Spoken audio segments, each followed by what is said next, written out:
এখন যে ভিডিওটা করতে এসেছি মেনলি আমি টিনুকে নিয়ে ভিডিও করব, কিন্তু অনেক কিছু কথা জমে আছে, অনেক কিছু এদিক ওদিক থেকে আসছে, আর কিছু জিনিস আমি যেটা বলেছি সেটা হয়তো অনেকে বুঝতে পারেনি।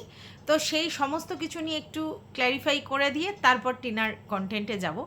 প্রথম কথা হচ্ছে যে আমি ফার্স্ট যে ভিডিওটা করেছিলাম সেই ভিডিওতে বোতলের ব্যাপারটা যেটা বলেছিলাম সেটা বলেছিলাম কোনো ভিউয়ার্স বলছে যে তার কাছে খবর আছে যে বোতল তার ফ্যামিলির লোককে কনভিন্স করেছে এইভাবে যে এগুলো সবই ভিউজের ম্যাটার, ভিউজের জন্য এই ভগ্নুর গল্পটা ও মার্কেটে ছড়িয়েছে। ঠিক আছে, আমি এটা বিশ্বাস করেছি এরকম নয়। আমি কেন বিশ্বাস করবো, আমি তো জানি কেসটা কি। কিন্তু ব্যাপারটা হচ্ছে ওর ফ্যামিলির লোকজনের কাছে এইটা বলছে, সেটার খবর কোনো ভিউয়ার্সের কাছে আছে, মানে ফ্যামিলির লোকজনকে ও মোল্ড করছে যে এটা অরিজিনাল নয়। এগুলো নিয়ে যে এত কিছু হচ্ছে এর পিছনের রিজন আমি ভিউজের জন্য ওদের কাছে এইসব ধরনের কথা বলেছি যাতে আমার ভিউজটা আপ হয়, আর এটা এই ব্লা ব্লা ব্লা, বুঝেছো? তো সেটা ওর বাড়ির লোককে বোঝাচ্ছে, আর বাড়ির লোকের কথাটা কোনো না কোনোভাবে বাইরে এসেছে, যেটা এই ভিউয়ার্স শুনে এসে দীপ্তিদির কমেন্ট বক্সে কমেন্ট করেছে, সেটাকে নিয়ে আমি ভিডিও করেছি। আমি এটা বিলিভ করিনি, বুঝতে পেরেছো? ক্লিয়ার হয়েছে নিশ্চয়ই। এবার সেকেন্ড যে ব্যাপারটা সেটা হচ্ছে ওই কন্ট্রোভার্সি ক্রিয়েটারদের মধ্যে বেশ চলছে।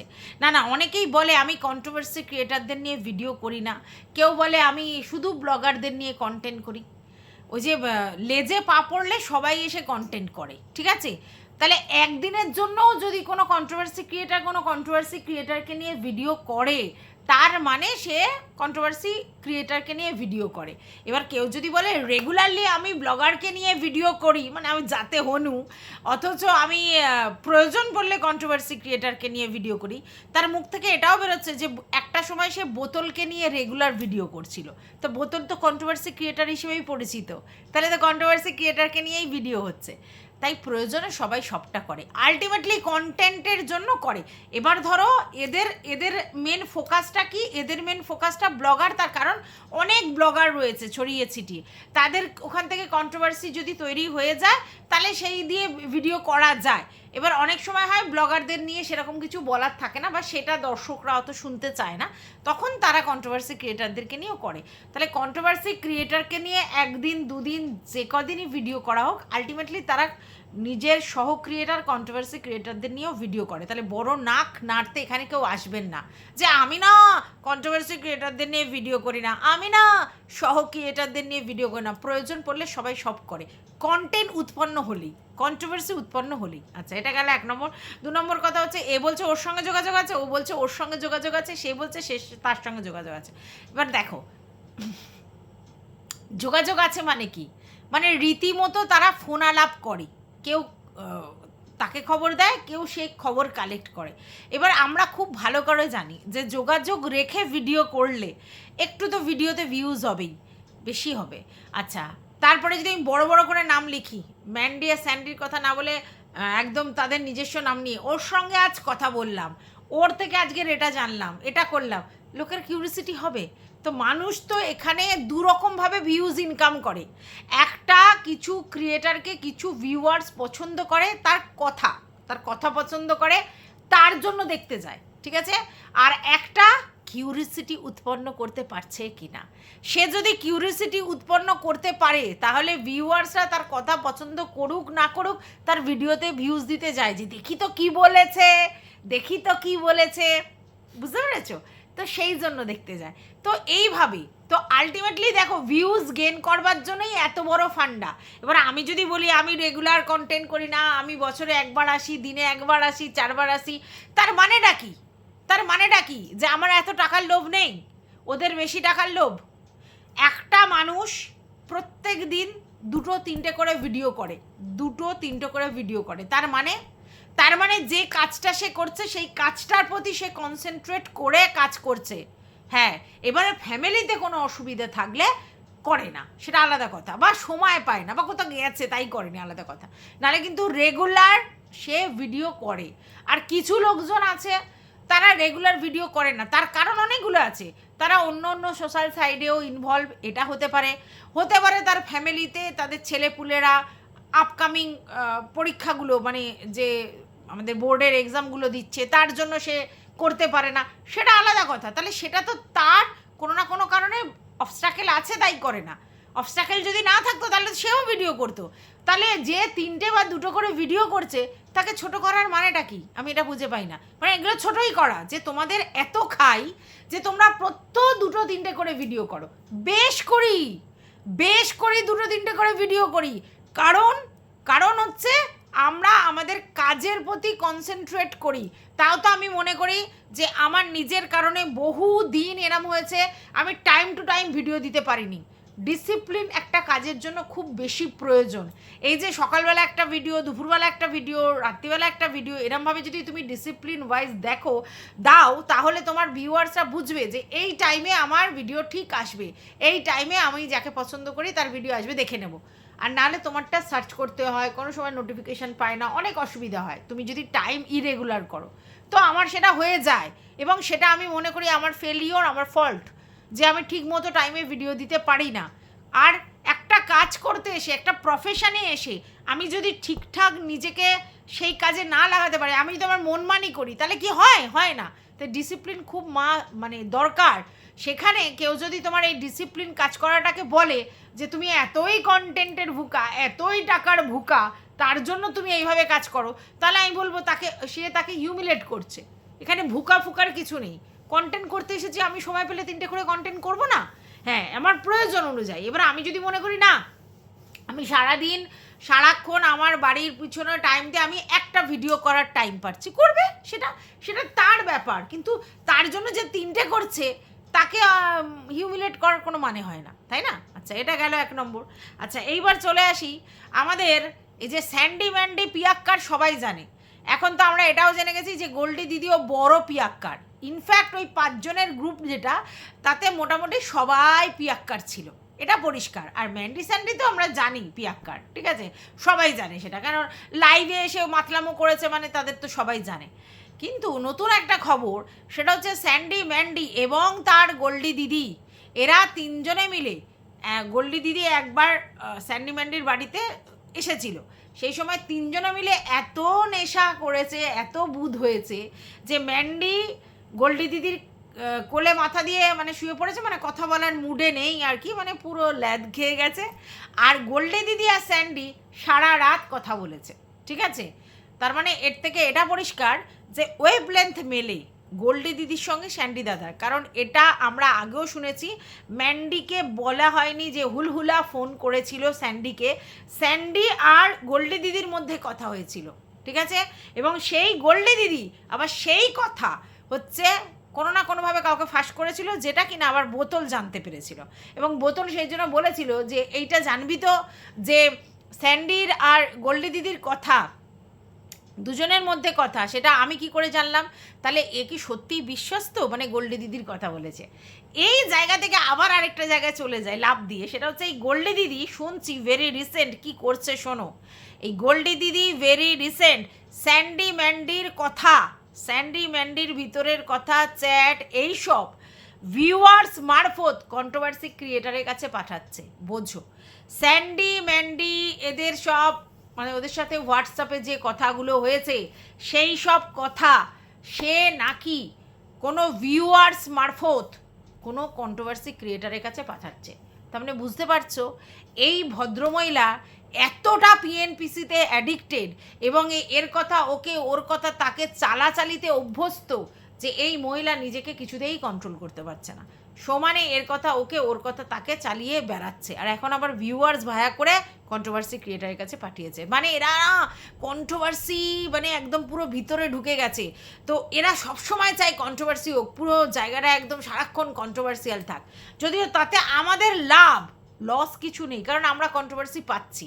কিন্তু এর স্বভাবটা চিন্তা করো। তো কিছু বলার নেই, এই খবরগুলো তোমাদের দেওয়ার ছিল। তো চলো, welcome back to my channel. আশা করছি তোমরা সবাই খুব ভালো আছো, আর আমিও খুব ভালো আছি। নতুন একটা ভিডিওর সাথে আমি রুনা লাইফস্টাইল থেকে বহুদিন পর টিনুকে নিয়ে কন্টেন্ট করছি, কারণ প্রায় বিগত 5 দিন পর আমাদের টিনু সুন্দরী ভিডিও দিয়েছে এবং সেখানে তার বক্তব্য ছিল যে সে একটা কোনো কোর্সে ভর্তি হয়েছে, যেটা তোমাদেরকে আমি আগেই ইনফর্ম করেছিলাম যে ও যদি কোনো জামা কাপড় সাইড করে রাখে, ব্যাগ সাইড করে রাখে, খাতা পেন সাইড করে রাখে এবং বলে নতুন একটা উদ্যোগে নেমেছি, তার মানে ও কোনো না কোনো কিছু শিখতে যাচ্ছে বা কোনো কোর্স করতে যাচ্ছে, কিছু মানে ইনভলভ হচ্ছে, কোনো না কোনো জিনিসে এনগেজড হচ্ছে, এটা আমি বুঝতে পেরেছিলাম। সেই জায়গা থেকেই ভেবেছিলাম তোমাদেরকে বলি। তো সেটাই আজকের দিনে ও এসে বলল যে হ্যাঁ ও নেল এক্সটেনশানে কোর্সে ভর্তি হয়েছে এবং কোথায় ভর্তি হচ্ছে সেই জায়গাটার নাম করে দিয়েছে, মানে সেই সেল মানে যে আর্ট একাডেমি যেটা বলেছে সেটার ও নামটা বলে দিয়েছে। যারা ওইখানে থাকে টাকির কাছে তারা বুঝতে পারবে কোথায় শিখছে। তো সেখানে একটা ব্যাচে 9 জন, সেটাও সে বলে দিয়েছে। সেই 9 জনের যে গ্রুপটা, তার মধ্যে প্রথম দিন কি কাজ হচ্ছে সেটাও দেখিয়ে দিয়েছে। সেখান থেকে ফ্রি গিফট 4টে দিয়েছে, সেটাও দেখিয়ে দিয়েছে। তারপর ও কি অর্ডার করেছে সেটাও দেখিয়ে দিয়েছে, মানে বলেছে। তারপর নেল পালিশ নিয়েছে সেটাও দেখিয়ে দিয়েছে, সমস্ত কিছুই দেখিয়ে দিয়েছে। এবং সবথেকে ভালো জিনিস হচ্ছে, আমি যেটা মনে করি টিনুর যেটা বেসিক্যালি প্রবলেম হচ্ছিল, যে টিনু কিছুতে নিজেকে ইনভলভ করছিল না, এনগেজ থাকছিল না, যার জন্য ও ফোনে অ্যাডিকশান হয়ে গেছিলো, হোয়াটসঅ্যাপ চ্যাটিং এনা তেনা এগুলোতে অ্যাডিকশান হয়ে গেছিলো ওর। সে কার সঙ্গে করছে সেটা ম্যাটার নয়। তো এখন টিনু কিন্তু সময় পাচ্ছে না, যোগা ক্লাস আছে, তারপরে হচ্ছে তার হচ্ছে তোমার এই নেল আর্টের কাজ আছে, তারপরে ব্লগিং আছে, সব মিলিয়ে ওভারঅল ও সময় পাচ্ছে না এবং রীতিমতো ও ঘুমিয়ে পড়ছে, ওর ঘুম পাচ্ছে। This is very good habit, যেটা টিনুর মধ্যে ছিল না। টিনু লাইফটাকে এবার একটা ডিসিপ্লিন লাইফে নিয়ে আসছে, যেটা ওর ছিল না। প্রচণ্ড ও মানে এমন জায়গায় এমন পরিস্থিতির মধ্যে দিয়ে চলছিল, পাজেল হয়ে গেছিলো, কী করবে কী করবে না ঠিক করতে পারছিল না, পুরো লাইফটাকে স্পয়েল বা হেল যাই বলো করে ফেলছিল সব দিক দিয়ে। শরীর মানে একদম খারাপ করে ফেলছিল, এই বয়সে যেরকম থাকার দরকার সেরকম ছিল না। প্লাস এরকম শরীর হলে হাঁপানি, কষ্ট, হ্যানা ত্যানা সেগুলো আছে। তারপরে ও না নিজেকে কোনো কনস্ট্রাকটিভ কাজে লাগাতে পারছিল না। তো এখন যোগা করছে, যেটা ওর ফিজিক্যাল এক্সারসাইজ, সেটা খুব ভালো এবং তার জন্য ওর ফুড হ্যাবিট চেঞ্জ করেছে, এটাও খুব ভালো। তো তারপরে ওর নেল এক্সটেনশানে কোর্সে ভর্তি হয়েছে, এর জন্য ওর মন ভালো থাকবে। এই যে 5টা 9টা মেয়ের সঙ্গে মিশবে, একটা জায়গায় প্রতিদিন ডিসিপ্লিন ওয়াইজ যাবে, তার জন্য ওর জীবনটাও ডিসিপ্লিন হবে এবং ও অনেকের সঙ্গে মিশে নিজেকে আরও ব্রড করতে পারবে, মাইন্ড ওর ব্রড হবে এবং মন ভালো থাকবে এতে। আর সারাদিন যদি এই ওয়ার্কের প্রেশার থাকে, কাজের প্রেশার থাকে, তাহলে ওর ঘুমটাও পেয়ে যাবে, তাহলে ফিজিক্যাল ব্যাপারটাও মানে যে ও যে রাতের পর রাত 3টে 4টে পর্যন্ত জেগে থাকছিল সেটা আর হবে না। তো যাই হোক, ও যেহেতু ওইদিকে বেশি ইনভলভ হয়েছিল তাই এতদিন ভিডিও দিতে পারেনি, তার জন্য নাকি অনেকে অনেক রকম ভিডিও করেছে, যদিও আমার সেই ভিডিওগুলো দেখা হয়নি, কারণ আমি এই ম্যান্ডি আর বোতল রিলেটেড ভিডিও করতে গিয়ে টিনু রিলেটেড ভিডিও দেখতে পারিনি। তো যাই হোক, সেটাতে আমার ইন্টারেস্ট নেই কে কী নিয়ে ভিডিও করেছে। তবে এটা বাস্তব যে খুব খুব সাসপেন্সের ব্যাপার, সেটা হচ্ছে টিনু সুন্দরীর বাড়ি থেকে একজন করে গায়েব হয়ে যাচ্ছে। সেটা প্রথমে ওর ঠাম্মি, তারপরে ওর বাবা, এখন ওর বৌদি। এবং শুনতে পাচ্ছি যে ওর বৌদির সঙ্গে ওর দাদার একটা ভালো প্রবলেম হয়েছে, হতেই পারে প্রবলেম। তো সেইখানে নাকি আবার ফেসবুকে নাকি নানা কথাবার্তা চালাচালি হচ্ছে। আমাদের মানে কি বলে, টিনুর দাদা নাকি অনেক কিছু বলছে ফেসবুকের মারফতে, শোনাচ্ছে, বোঝাচ্ছে। আর ওদিকে আমাদের ধানি লঙ্কাকে আর কি ফেরত আনার চেষ্টা করছে, যে কোনো কারণেই হোক ধানি লঙ্কা অফেন্ডেড হয়ে বাপের বাড়ি চলে গেছে। তো আমি প্রথমে ভেবেছিলাম যে ওর হয়তো কোনো মানে আর কি ইস্যু টিস্যু হবে বলে হয়তো বাপের বাড়িতে গিয়ে রয়েছে, কিন্তু এখন বুঝতে পারছি কিছু কিছু হয়েছে। নাহলে একবার ওরা উচ্চবাচ্য করছে না, ওরা তো উচ্চবাচ্য করতো তাহলে যে হ্যাঁ মৌসম্বি শরীর খারাপ, মৌসম্বি তো মৌসম্বি বা ধানি লঙ্কার শরীর খারাপ, তো তার জন্য গেছে এই করেছে, এরকম কিছুই বলছে না। প্রথম দিকে ওরা ধামাচাপা দেওয়ার চেষ্টা করেছে, কিন্তু ওদের ফ্যামিলিটা এমনই যে সব কিছু জিনিসই বাইরে চলে আসে। তো যাই হোক, সেটা বুঝতেই পারছি যে ওদের ফ্যামিলিতে প্রবলেম হচ্ছে। আর এটাও বুঝতে পারছি যে টিনু সুন্দরীকে নিয়েই অ্যাকচুয়ালি এই ধানি লঙ্কার প্রবলেম, ঠিক আছে। এবার আমি তো মনে করি যে টিনু সুন্দরীর পুরো হক আছে ওই বাড়িতে থাকবার, আর টিনু সুন্দরী অন্য কোথাও থাকবে কেন, ওই বাড়িতেই থাকবে। তাহলে সেখানে যদি সব কিছু জেনে এই ধানি লঙ্কা এখন অশান্তি করে, তাহলে তো কিছু বলার নেই। ধানি লঙ্কা যদি মনে করে যে না আমাকে আলাদা রাখতে হবে, আমি আলাদা থাকবো, ওই বাড়িতে ওর সঙ্গে থাকবো না, তাহলে খুব ভুল করছে। কারণ ধানি লঙ্কাকে যথেষ্ট প্যাম্পার করতো আমাদের হচ্ছে ফুলমন্দি। আচ্ছা, টিনু সুন্দরীও কিন্তু ওকে সমস্ত কিছু ওর চাহিদা মেটাতো, তারপরেও যদি ও একাশেরের মতো ভাবে যে শুধুমাত্র বরকে নিয়ে আমি থাকবো বা টিনু থাকলে আমি থাকবো না, তাহলে কিন্তু খুব অন্যায় করছে ধানি লঙ্কা, এটা আমি বলবো। তো জানি না ওদের ভিতরে কি হয়েছে, তবে কিছু তো একটা হয়েছে ডেফিনেটলি, যার জন্য বউ বাড়িতে নেই। তো সেটা আমার মনে হচ্ছে টিনু রিলেটেডই, কারণ টিনুকেই অ্যাকচুয়ালি ও হিংসে করে, তো সেই জায়গা থেকে একটা সমস্যা হতে পারে। তো যাই হোক, এটা গেল ধানি লঙ্কার ব্যাপার। এবার চলে আসি টিনু সুন্দরী বলছে যে ওর আগে যখন ওজন ছিল 86 কেজি, এখন ওর 79 কেজি, মানে প্রায় 7 কেজি ওজন ও কমাতে পেরেছে। দিস ইজ ভেরি গুড, মানে 7 কেজি ওজন এত কম সময়ের মধ্যে কমাতে পেরেছে, এটা খুব ভালো হয়েছে। এবং ওই নেকুশ্বরীর মতো কথা, নেকি কথা সেগুলো ওর আছেই, সেটার কথা বাদ দাও, কিন্তু ও মানে ভীষণ উচ্ছ্বসিত, এই যে নেল এক্সটেনশানে কাজে গেছে, গিয়ে করেছে, ভীষণ উচ্ছ্বসিত, মানে একটা কিছুতে ঢুকেও খুব উচ্ছ্বসিত, সেটা ভালো উচ্ছ্বসিত হওয়া। কিন্তু ওর ওই একই জিনিস নিয়ে তো মানে ওই প্রথম নতুন নতলা করে, তারপরে আবার সেই সব ভুলে যায়। তো যাই হোক, আমি মনে করি যদি ও অন্য কোর্স শিখে নিজেকে ডিপেন্ডেন্ট করে, নেল এক্সটেনশান হোক, মেকআপ শিখে হোক, বা ধরো কলকা ব্রাইডাল শিখে হোক, এসব শিখে যদি ও নিজেকে তৈরি করে এবং পরবর্তীকালে যদি এইগুলোতে মানে প্রফেশন হিসেবে বাঁচে, তাহলে সেটা ভালো হবে। ও নিজেও বললো যে সবসময় তো ইউটিউবের ভরসায় থাকা যায় না, একদমই ঠিক, নিজেকে নতুন করে তৈরি করতে হবে, সেখানে ইউটিউব তো আছে, তার সঙ্গে সঙ্গে এটা যদি করেও নিজের হাত সেট করে তারপরে কাজ করতে পারে, তাহলে খুব ভালো। আরও একজন ওর কমেন্ট বক্সে একটা বলেছে, যেটা আমার খুব ভালো লেগেছে, আইসিডিএস এর নাকি ফর্ম দিচ্ছে, তো সেই ফর্মে কর্মী হেনা তেনা নিয়োগ করছে, তো ওকে বলেছে যোগাযোগ করতে এবং সেই ফর্মে নিয়ে তারপর পরীক্ষা দিতে, যেহেতু নিয়োগ হচ্ছে। এটা খুব ভালো বুদ্ধি দিয়েছে। শুধু এটা কেন, যেখানে যা পাওয়া যাবে সেখানে ও যদি ফর্ম তুলে সেখানে পরীক্ষা দিয়ে কিছু এরকম ধরনের কাজ পায়, তাহলে সেটা সোনায় সোহাগা। তো সেই চেষ্টা করাটাও খুব ভালো, ঠিক আছে। আর এইবার যেটা বলছি সেটা হচ্ছে আরও একটা জিনিস আমার ওর খুব ভালো লেগেছে, সেটা বলছে যে দাদাভাই সবসময় তো থাকে না, ভাড়ায় চলে যায়, তো দাদাভাইয়ের উপর নির্ভর করাটা ঠিক নয়। এটা এতদিন পরে বুঝেছিস, তবু বুঝেছিস, এই ভালো। আচ্ছা, তারপরে বলছে যে টোটোর ভাড়া 20 টাকা, তো ফালতু দেবো কেন, সাইকেলটা আছে সেটা নিয়ে গেছি, খুব ভালো করেছিস। সাইক্লিংটা হয়ে যাবে, যেটা তোর জন্য ব্যায়াম, প্লাস হচ্ছে 40 টাকা পার ডে বাঁচানো, মানে সেটাও অনেকটা টাকা। প্লাস এটা তো সত্যি, তুই কেন দাদাভাই বা কারোর উপর নির্ভর করে থাকবি? তুই যখন একটা কোর্স শিখছিস, তুই যখন একটা কোর্স করছিস, তখন তুই তোর মতো করে চলবি, তোর মতো করে যাবি। তার জন্য যদি সাইকেল করে যেতে হয়, সেটা তো সব থেকে ভালো। আমার মনে হয় কারোর উপর ডিপেন্ড না হওয়াটাই বেটার, কারণ কারোর উপর ডিপেন্ড হয়ে থাকলে সে কিন্তু ভাবে যে তোকে পেটেন্ট, এটা ভেবে নেবে, সে দাদা হোক, বাবা হোক, মা হোক, যাই হোক। তো এইটা তুই ভালো করেছিস আমার মনে হয়, তাতে শরীর চর্চাটাও হচ্ছে, টাকাটাও বাঁচছে, প্লাস হচ্ছে কারোর উপর ডিপেন্ড করতে হচ্ছে না। এইবার যেটা হয়েছে, ও সকাল ওই 9:30 না 10টার সময় বেরিয়েছে মনে হয়, হ্যাঁ এরকম বেরিয়েছে, আর 4টের সময় এসছে, তো খাবার তৈরি করে নিয়ে গেছিলো 9:30 না 10:30 থেকে, 10:30 না 11:30 কি ভুলে গেছি, মানে হ্যাঁ 11:30টার সময়, ও 11:20 পৌঁছে গেছে। তো খাবার তৈরি করে নিয়ে গেছিলো, সেটা পুরো নষ্ট হয়ে গেছে, যেহেতু দুধ দেয়া ছিল তাই নষ্ট হয়ে গেছে। আম ছিল, দুধ আম সব মিলিয়ে মানে জিনিসটা দই পাকিয়ে গেছে, তো নষ্ট হয়ে গেছে, তাই কিছু মানে ওটা খেতে পারেনি। তো আমি বলবো যে সকালবেলা যখন তোর কোথাও যাওয়ার থাকবে, আমার মনে হয় যে সকালবেলায় খাবারটা খেয়ে নিয়ে তোর যাওয়া উচিত, কারণ আমরা জানি ব্রেকফাস্ট সবসময় ভারী করতে হয়, তো তোর খাবারটা খেয়ে নিয়েই যাওয়া উচিত। পরবর্তীকালে তুই যদি কিছু খিদে পায়, কিছু খেলি না খেলি, বাড়িতে এসে কিছু খেলি, সেটা ঠিক আছে। তো আমার মনে হয় যে তোর মানে কি বলবো, খাবারটা নিয়ে যাওয়ার থেকে খেয়ে যাওয়া ভালো ছিল। এবার তুই ফল নিয়ে গেলি একটু ঠিক আছে, কিন্তু তোর খাবারটা খেয়ে যাওয়া উচিত ছিল। যাই হোক, সেটা নষ্ট হয়ে গেছে, প্রথমবার ভুল হতেই পারে। পরবর্তীকালে এইসব জিনিস খাবার দাবার অন্তত তুই খেয়ে নিবি, খেয়ে নিয়ে একটা ফল বা কিছু তুই সঙ্গে করে নিয়ে যাবি। আচ্ছা, এসে তো তারপরে কী খেলো আমার মনে নেই। তারপরে রাত্রিবেলা যেটা খেলো, তাড়াতাড়িও না কিছু এসে খাইনি মনে হয়, খিদে তাড়াতাড়ি পেয়েছিল, তাড়াতাড়ি রান্না হলো আলু ভাতে, ভাত, পটল ভাজা আর ডিমের বড়া ভাজা। ডিমের বড়া ভাজা আমারও খুব ফেভারিট, ভালো লাগে খেতে। এবারও আলু সিদ্ধর সঙ্গে একটু ঘি নিল, নাহলে কী দিয়ে খাবে, শুধু আলু সিদ্ধ দিয়ে খাওয়াটা খুব মুশকিল, তাই আলু সিদ্ধ, ঘি, অ্যাকচুয়ালি পটল ভাজা, আর তার সঙ্গে ডিমের বড়া ভাজা, মানে হচ্ছে মাছের ডিমের বড়া।